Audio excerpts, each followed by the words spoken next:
जय श्री कृष्णा। राधे राधे। आप सभी कैसे हैं? आई होप आप सभी अच्छे होंगे, खुश होंगे, मस्त होंगे और अपनी लाइफ में आगे बढ़ रहे होंगे। तो गाइस, आपका स्वागत है आपके अपने चैनल द मैजिशियन टैरो 33 में। तो आज हम एक और रीडिंग करने वाले हैं। आज हम देखने वाले हैं कि जो पर्सन आपके माइंड में है, आप जिनसे बेहद प्यार करते हैं, क्या वो पर्सन भी आपसे उतना ही प्यार करते? उनके मन में आपको लेकर क्या चल रहा है? ठीक है, आपको पॉजिटिव रहना है, नेगेटिव नहीं होना है। और कौन क्या सोचता है इसके बारे में नहीं सोचना है। आपको पॉजिटिव होकर रीडिंग देखना है और कैंडल की फ्लेम की तरफ ध्यान देना और अपने पार्टनर का मन ही मन 3 बार नाम लेना है, जिससे आपको एक्यूरेट आंसर मिले।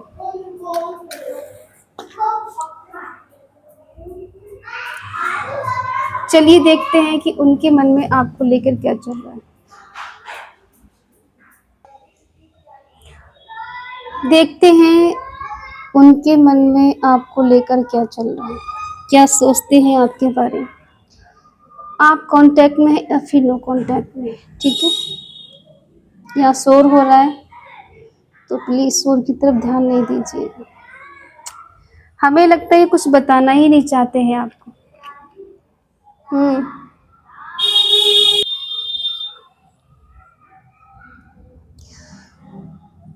देखो, आप दोनों के बीच में अभी डिस्टेंस चल रहा है, सेपरेशन चल रहा है, लॉन्ग डिस्टेंस है, शायद बातचीत भी नहीं हो रही है।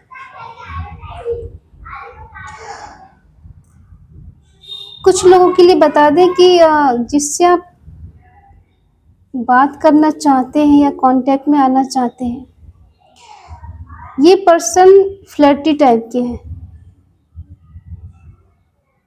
सबके पार्टनर नहीं है, सब लोग परेशान मत होना, जिनके हैं वही ले, ठीक है? क्योंकि आप दोनों के बीच में एज गैप है और फैमिली इशू भी है, रिलीजन इशू है, जिस वजह से इन्होंने हमेशा आपको वेटिंग में रखा है कि घर वाले नहीं मानेंगे, परिवार वाले नहीं मानेंगे, लोग क्या कहेंगे, हमारा दोनों का धर्म अलग है या फिर कास्ट अलग है, ठीक है? तुम खुद सोचो लोग क्या कहेंगे हमारे बारे में। लेकिन ऐसा बिल्कुल भी नहीं कि इनके घर में लव मैरिज चलती नहीं है, होती नहीं, ठीक है? ये जो बहाने हैं सिर्फ आपके लिए हैं, बाकी और किसी के लिए नहीं। हमें लगता है यहाँ पर हो सकता है आपका रिलेशन इनके साथ 8 साल, 7 साल, 6 साल, 3 साल या किसी का 1 साल हो सकता है, ठीक है? इससे ज़्यादा भी या कम हो सकता है। तो जो पर्सन आपको अब तक इग्नोर करते आए, देखो शुरू से कुछ बताते हैं हम। आप शायद कहीं से टूटे हुए थे और ये शायद किसी कॉलेज में या फिर किसी कोचिंग सेंटर में या फिर कहीं वर्क प्लेस पर आपको मिले, ठीक है? इन्होंने आपके आगे अपना रोना धोना रोया, मेरा किसी ने दिल तोड़ दिया, मुझे धोखा दिया, मुझे चीट किया गया है, मैंने उससे बहुत प्यार किया और उसने फिर भी मुझे चीट किया। एक बहाना था आपके करीब आने का, जबकि ऐसा कुछ हुआ नहीं था इनकी लाइफ में। कभी देखा है चोर के घर में चोरी होती है? जो खुद इंसान फ्लर्टी है उसे कौन फ्लर्ट करेगा, ठीक है? और इस तरह से इन्होंने आपको अपना दुखड़ा सुनाया, अपना दुख सुनाया, अपना दर्द बताया। आपको धीरे धीरे इनसे लगाव होने लगा और कहीं ना कहीं आप इनको दिल ही दिल में अपना मानने लगे, चाहने लगे, ठीक है? आई लेटर है, 1 है, ठीक है? और बी लेटर है, के लेटर है, 4 नंबर है, ए लेटर है। इनके या फिर आपके पास नाम का इनिशियल हो सकता है, ठीक है? और जैसे जैसे आप इनके करीब आते गए, वैसे वैसे ये आपको और ज़्यादा टाइम देने लगे। ठीक है, शुरू शुरू में बहुत ज़्यादा टाइम देना, आपको इतना स्पेशल फील कराना कि जैसे आपके लिए हमेशा ये अवेलेबल रहेंगे, हमेशा आपके लिए कुछ ना कुछ सपोर्ट करेंगे। और किया है, आपके दिल में जगह बनाने के लिए, आपको अपना बनाने के लिए इन्होंने शुरू में आपका बहुत सपोर्ट किया है, जिससे आप पूरी तरह से इंटरेस्ट हो जाए कि ये पर्सन आपके लिए 100% लॉयल है। आपके सिवा इनकी लाइफ में कोई नहीं है, ये किसी से बात नहीं करते हैं, किसी को जानते नहीं, किसी को अपना नहीं मानते, बस आपके सिवा किसी और को नहीं चाहते। भले ही मुँह से बोला नहीं बोला, लेकिन इनके शब्दों ने या इनके हरकतों ने ये चीज़ बयां की कि आपको लगा कि शायद मैं इसके लिए बहुत ज़्यादा स्पेशल हूँ। और समझ में कब आया? कुछ समय, कुछ साल गुजरने के बाद। ठीक है, देखो 3 से 4 साल इनके साथ आपके बहुत अच्छे गुजरे। शुरू शुरू में आपको इन्होंने इतना प्यार दिया, इतना ख्याल आपका रखा है कि आपने अपना सब कुछ इनको मान लिया था। लेकिन आप ये नहीं समझ पाए कि इनके मन में क्या चल रहा है। इनका जो फेस असली था वो आप कभी देख ही नहीं पाए। और जब तक आपने इनको समझा जाना, तब तक शायद बहुत देर हो चुकी थी, क्योंकि आप इनके लिए अपना सब कुछ हार चुके थे, तन मन धन। ठीक है, आपने इनको बहुत समय दिया है।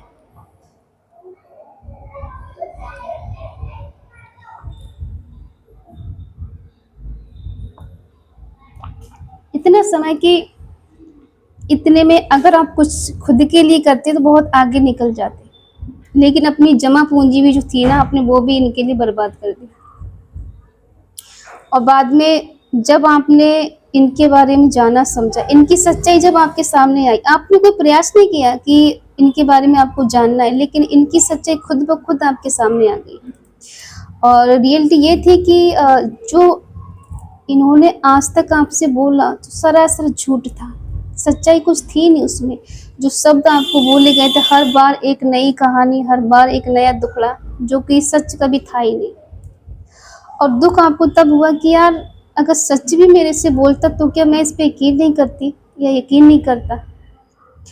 तो हर बार एक नई कहानी के साथ ये आपसे मिले और आपसे इस तरह से इन्होंने इमोशनली, फिजिकली, फाइनेंशियली बहुत ज़्यादा सपोर्ट लिया आपसे। जहाँ आप इनके साथ शादी के सपने देख रहे थे, वहाँ ये किसी और के साथ सपने देख रहे थे। ठीक है, जब तक उधर इनका रिश्ता गहरा नहीं हुआ तब तक ये आपके साथ रिश्ते में रहे, और ऐसे बन के रहे जैसे बहुत भोले भाले हैं, सीधे साधे हैं, कुछ जानते नहीं, मासूम है। आपके सामने मासूम बन के रहे और आपने इनकी मासूमियत को देखा कि बंदा बहुत सीधा है, बहुत सज्जन है, इससे अच्छा इंसान मुझे दुनिया में कोई नहीं मिल सकता। एस लेटर है, पी लेटर है, डबल 1 है, 7 नंबर है। ठीक है, डी लेटर है, सी लेटर है और क्यू है, एक्स लेटर है। कुछ लोग आप अपने एक्स पार्टनर के लिए देख रहे हैं और कुछ लोग हैं जो अभी प्रेजेंट में इनके साथ हैं। ठीक है, अब ये बताएं कि किसके साथ ऐसा हुआ है। देखो, अब आपको रिग्रेट इस बात का होता है कि आपने इन पे आंख बंद करके भरोसा क्यों किया, इन्हें हद से ज़्यादा प्यार क्यों किया, इन्हें क्यों इतना समझा, क्यों अपना माना। आपको नहीं पता था कि इस रिश्ते में कभी इतना दर्द भी मिलेगा। क्योंकि देखो, आज तक जो आपको दिखाया है ये आपको कभी अपने घर तक लेके नहीं गए होंगे, हमेशा दूर दूर रखा होगा। जो इनके कॉमन फ्रेंड है उनसे मिलाया होगा, बाकी जो इनकी सच्चाई बयां कर सकते ऐसे फ्रेंड से आपको कभी मिलाया नहीं होगा। तो इन्होंने अपनी हर सच्चाई से आपको दूर रखा है और इनके दोस्त भी इनसे मिले हुए ही हैं। ये जैसा बुलवाते हैं वो लोग वैसे ही बोलते हैं क्योंकि ताकि कोई सच्चाई आप तक नहीं पहुंचे। लेकिन आपकी इंट्यूशन पावर बहुत स्ट्रांग है और कुछ डिवाइन पावर आपके साथ है, जिस वजह से आप ना चाहते हुए भी इनकी सच्चाई आपके सामने आ गई। आपने कोई प्रयास नहीं किया था इनके बारे में जानने के लिए, लेकिन ऑटोमेटिकली आपको इनकी सच्चाई समझ में आई, पता चली। अब कुछ ऐसा भी हुआ है जैसे आपके पास ही किसी फ्रेंड को लेकर आए हों, ये सोचकर कि मैं बस ट्राई करना चाहता हूँ, बस आजमाना चाहता हूँ, ये है वो, क्योंकि आप इनके प्यार में पूरी तरह से अंधे थे। इन्होंने जैसा जैसा बोला इनकी भलाई के लिए, इनके प्यार के लिए, आपने वो सब कुछ किया इनकी खुशी के लिए, जो शायद आपको दर्द मिल रहा था, आपको बर्दाश्त नहीं हो रहा था, फिर भी वो काम आपने किया इनकी खुशी के लिए कि ये खुश रहें। आपका क्या है? हमें लगता है इनकी सच्चाई सामने नहीं आए, ये नहीं चाहते, ठीक है।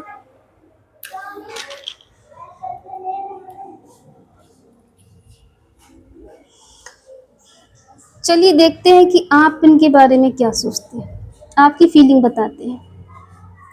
आपको धोखा तो मिल चुका है, लेकिन अब आप ये सोचते हैं कि इनको कभी खुशी ना मिले, इनकी लाइफ में कोई ऐसा पर्सन नहीं आए कि इन्हें कोई खुशी दे, प्यार दे, आपकी तरह कोई चाहे। लेकिन इनकी किस्मत बहुत अच्छी है कि इन्हें कोई ऐसा लाइफ पार्टनर मिला है। शायद इन्होंने लव मैरिज किसी से की है, चोरी चुपके, घर वालों के खिलाफ जाके, ठीक है।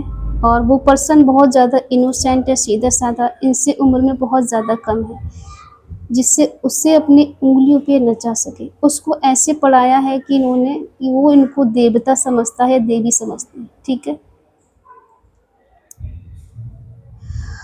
और इनके खिलाफ वो एक भी शब्द नहीं सुन सकता, मेल फीमेल जो भी, ऐसा इन्होंने अपने प्यार का रंग उस पर चढ़ाया है। तो अब आप ये सोचते हो कि क्या इनसे मूव ऑन करें या इनका वेट करें। देखो ये तो है बेशरम, इन्हें जब भी चांस मिलेगा ये आपके पास लौट कर आएंगे। अब आपको देखना है कि इनसे मूव ऑन करना है या इनका वेट करना है, क्योंकि इन्हें आपसे लालच है, ठीक है। ये जानते हैं कि आप इनका सपोर्ट करोगे, ये आपके आगे मगरमच्छ के आंसू रोएंगे और आप इनका सपोर्ट करोगे, क्योंकि आप इनका दुख नहीं देख सकते। आप अंदर से बहुत ज़्यादा इमोशनल हो, बहुत ज़्यादा काइंड हार्ट हो, किसी का दुख आप देख नहीं सकते। भले आपके लिए कुछ बचे ना बचे, लेकिन सामने वाले का दुख दर्द आप नहीं देख सकते। ये आपकी कमजोरी है और इसी कमजोरी का फ़ायदा यहाँ उठाया गया है। तो आपको इतना कमज़ोर, इतना इमोशनल नहीं होना है। बिलीव रखिए, लाइफ में सब बेटर होगा। अभी आप बेशक टूटे हो, लेकिन आपने खुद को संभाल लिया है, ईश्वर ने आपका सपोर्ट किया है संभालने में। इनकी सच्चाई जैसे सामने आई, हाँ कुछ समय के लिए, सालों के लिए आप थोड़ा डिप्रेशन में गए थे, दर्द में गए थे, लेकिन अब आपने खुद को संभाल लिया है। संभालना भी चाहिए, क्योंकि बेवफा इंसान के लिए रोना सबसे बड़ी बेवकूफ़ी होती। दर्द मिलता है तो बुरा तो लगता है, इंसान टूटता भी है, लेकिन हमेशा किसी का वेट करते रहना, वो भी ऐसे इंसान का जो हमें रोते हुए छोड़ गया, तड़पते हुए छोड़ गया, दर्द में छोड़ गया, और वो सुकून से जी रहा है, खुशी खुशी जी रहा है, उसके बारे में हम सोच के परेशान हो रहे हैं, क्यों? तो आपको परेशान नहीं होना है, क्योंकि आपके साथ ईश्वर है, परमात्मा है, वो हमेशा आपको गाइड करेंगे, हर कदम पे आपके साथ हैं। आप शायद पहले इतने स्पिरिचुअल नहीं थे, अब हुए हैं। इनके जाने के बाद आपने सब कुछ छोड़ दिया है, जैसे संसार कहते हैं ना कि दुनियादारी से रिश्ता ही ख़त्म कर दिया, किसी से बातचीत नहीं करना, किसी से मिलना जुलना नहीं, खुद को बिल्कुल आइसोलेशन की एनर्जी में रखना कि अब मुझे किसी पे भरोसा, ये सब झूठे होते, कोई किसी से प्यार नहीं करता, सब के सब एक जैसे होते हैं। तो माय डियर, यहाँ पर आपकी थिंकिंग ऐसी हो गई कि अब किसी पे भरोसा नहीं होता। बट हम बताएं कि जो कुछ हुआ है वो इसलिए हुआ है क्योंकि वो पर्सन आपके लायक नहीं था, और आप किसी अच्छे को डिजर्व करते हो। कोई अच्छा पर्सन आपको मिलेगा, बहुत प्यारा सा, बहुत काइंड हार्ट, आपको समझने वाला, अपना मानने वाला, हर कदम पे आपका सपोर्ट करने वाला। चलिए अब हम कार्ड से देख लेते हैं, ठीक है, आगे आपकी लाइफ में क्या होगा और ये पर्सन क्या एक्शन लेंगे आपके लिए, ठीक है।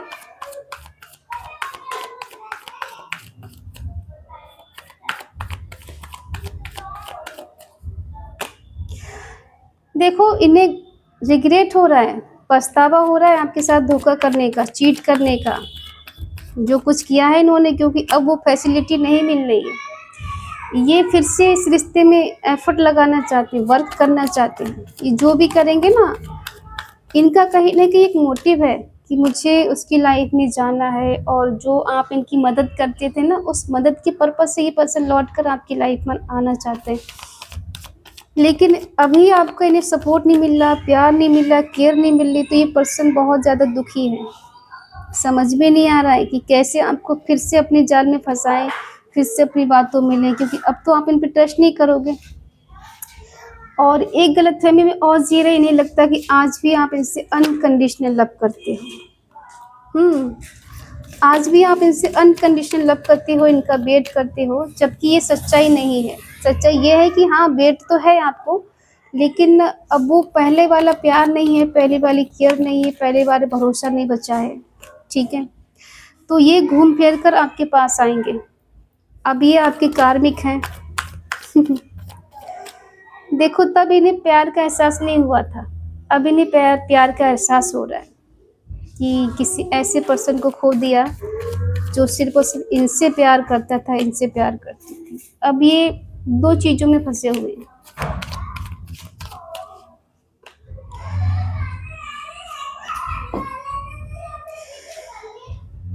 इनकी एनर्जी ये है आपके लिए कि ये चाहते हैं आपके साथ एक न्यू बिगिनिंग, फिर से रिलेशनशिप को स्टार्ट करना चाहते हैं। आपको फिर से अपने लाइफ में वापस चाहते हैं कि आप इनकी लाइफ में फिर से वापस आ जाएँ। और ये संकेत ये भी है कि कुछ लोगों की लाइफ में कोई न्यू पार्टनर आया है, दोस्त बनकर, आपका हमदर्द बनकर, जो अभी आपको बहुत स्पेशल फ़ील करा रहा है, बहुत अनकंडीशनल लव फ़ील करा रहा है, आपका ध्यान रख रहा है और आपको बहुत ज़्यादा ही केयर कर रहा है, ठीक है? इनकी एनर्जी दिख रही है कि ये रिश्ते को कंप्लीट करना चाहते हैं, जो अधूरी चीज़ें रह गई, छूट गई, उनको ही पूरा करना चाहते हैं। आपके साथ फिर से वही लम्हे जीना चाहते हैं जो पहले जी चुके हैं। ये कहीं न कहीं किसी कोने में आप इनके हो। ऐसा नहीं इन्होंने आपको भुला दिया, दिल से निकाल दिया, निकाल नहीं पा रहे। क्यों नहीं निकाल पा रहे? क्योंकि आपकी तरह प्यार करने वाला, आपकी तरह केयर करने वाला कोई नहीं मिल नहीं सकता। वो बात अलग है कि इनके कितने भी रिलेशन रहे हों, लेकिन उनमें सबसे ज़्यादा जितना भरोसा आपने किया है, जितना इनके लिए किया है, शायद ही कोई करेगा। तो वही है ना कि इंसान धोखे में जीता है कि इंसान ने अब तक मेरे लिए बहुत कुछ किया, तो मेरी सच्चाई जानने के बावजूद भी ये पर्सन फिर से मेरे लिए कुछ करेगा। तो अब आपको एक फूटी कौड़ी नहीं देनी है, इमोशनली हो, फिज़िकली हो या फिर मेंटली हो, ठीक है? कुछ भी इन्हें नहीं देना है। ये कुछ समय बाद खुद आपके आगे पीछे घूमेंगे, क्योंकि इनका मेन पर्पस वही है, आपका प्यार हासिल करना, इमोशनली आपको बेवकूफ़ बनाना, ठीक है? हाँ, इनके दिल में अब आपके लिए प्यार है, पहले बेशक नहीं था, लेकिन अब इनके दिल में प्यार है, इमोशंस है, ये चाहने लगे हैं। अब इस चाहत का कोई मोल नहीं है, क्योंकि ये तो किसी और के साथ शादी में आगे बढ़ चुके हैं। अब वो ये चाहें भी तो क्या ही फ़ायदा, आपको मिल नहीं सकते, आपसे शादी कर नहीं सकते, और एक बहाना भी इनके पास रहेगा कि मैं धोखे से शादी कर ली, मैं बर्बाद हो गया, ये हो गया, वो हो गया, कि तुम मेरी फीलिंग को समझो, मैं आज भी तुम्हारे लिए वही हूँ जो पहले था। तो ये मीठी-मीठी बातों में फिर से आपको लेना चाहते हैं, लेकिन अब आपको इनकी बातों में आना बिल्कुल भी नहीं है। इन्हें आने दीजिए, अफ़सोस करने दीजिए, रिग्रेट करने दीजिए, इन्हें तड़पने दीजिए, फिर ये आएँगे आपके पास सॉरी बोलने के लिए। तो आपका दिल करे तो आप इन्हें माफ़ करें, और अगर दिल नहीं करें तो फिर आप इनके साथ लाइफ में आगे बढ़ सकते हैं, क्योंकि लाइफ आपकी है, प्यार आपका है, ठीक है? आप ज़्यादा जानते होंगे इन्हें बेटर तरीके से, क्योंकि ये जो भी पर्सन है, ये सीरियस होके आपके साथ जुड़ेंगे नहीं। उतनी देर को जुड़ेंगे जितनी इनको नीड होगी आपकी, उतनी टाइम को इनको ऐसा दिखाएँगे आपको कि बहुत प्यार करते हैं, बहुत चाहते हैं आपके लिए, कुछ भी कर सकते हैं, हमेशा अवेलेबल रहेंगे। लेकिन जब भी आप इनको कॉल करोगे तो कोई ना कोई बहाना होगा कि मैं बिज़ी था इसलिए कॉल नहीं उठाया, मैं कहीं फँसा हुआ था, अब बताओ क्या बात थी, ठीक है? तो आप इतने में ही बस इनके लिए सब कुछ कुर्बान कर दोगे, तो आपको बिल्कुल ऐसा नहीं करना है, क्योंकि आप ना बहुत ही ज़्यादा इमोशनल इंसान हो, काइंड हार्ट। तो अपनी दुनिया से बाहर निकलो और सच्चाई को जानो, सच्चाई को पहचानो कि आखिर ये पर्सन मेरे लिए क्या दे सकता है। ठीक है? अनकंडीशनल लव करने का मतलब ये नहीं होता कि आप अपनी हद भूल जाएँ। वो जैसा चाह रहा है वैसा आप किए जा रहे हैं, आप पागल बने जा रहे हैं, वो आपको बनाए जा रहा है। आपने अपनी ज़िंदगी की चाबी उसके हाथ में दे रखी, वो खुश करेगा तो आप खुश रहोगे, वो रुलाएगा तो आप रोगे। क्यों कर रहे हो ऐसा? आपकी खुद की अपनी लाइफ़ है, जी सकते हो। अकेले कितने लोग ऐसे हैं जो चल रहे हैं और जी रहे हैं, बहुत खुश होके जी रहे हैं। ऐसे रोने-धोने से, ऐसे गिड़गिड़ाने से, प्यार माँगने से क्या ही फ़ायदा है? जो इंसान खुद से नहीं समझता, उसको समझाने से क्या ही फ़ायदा है, ठीक है? तो अगर देखो आप चाहते हैं ये पार्टनर आपकी लाइफ़ में वापस आएँ, आपको अपनाएँ, तो हम बता दें देखो ये आ तो जाएँगे, लेकिन वही ड्रामा रहेगा, अप्स और डाउन्स चलेंगे कि आना-जाना, कभी बात करना, कभी नहीं करना। जब-जब आपको इनकी ज़रूरत पड़ेगी तब तक ये पर्सन गायब हो जाएँगे। सही टाइम पर कभी आपका सपोर्ट नहीं करेंगे, आपका साथ नहीं देंगे। तो अगर आप चाहते हैं कि ठीक है कि वो किसी और के साथ खुश है, मैं भी उसके साथ खुश रह लूँगी या रह लूँगा, तो फिर आपकी मर्ज़ी है, ठीक है? आज की रीडिंग को क्लेम करने के लिए आपको कमेंट पे लिखना है 555 क्योंकि चेंज का नंबर है। कुछ चेंज, कुछ बदलाव होगा तभी इस रिश्ते में कुछ होगा, ठीक है? और चेंज तो हो देखो होना ही होना है, आज नहीं तो कल, ठीक है? तो आपको घबराना नहीं है, ईश्वर आपके साथ है, बस आपको भरोसा करने की ज़रूरत है और खुद पे भरोसा करें, किसी और पे नहीं, ठीक है? बाकी आपकी लाइफ़ बहुत अच्छी है, आप बहुत अच्छे पर्सन हो। तो इसी के साथ अगर रीडिंग आपसे मैच होती तो प्लीज़ लाइक करें, शेयर करें, कमेंट करके बताएँ रीडिंग आपको कैसी लगी। तो मिलते हैं अगली रीडिंग में, तब तक के लिए बाय बाय, टेक केयर, जय Shri Krishna and thank you so much.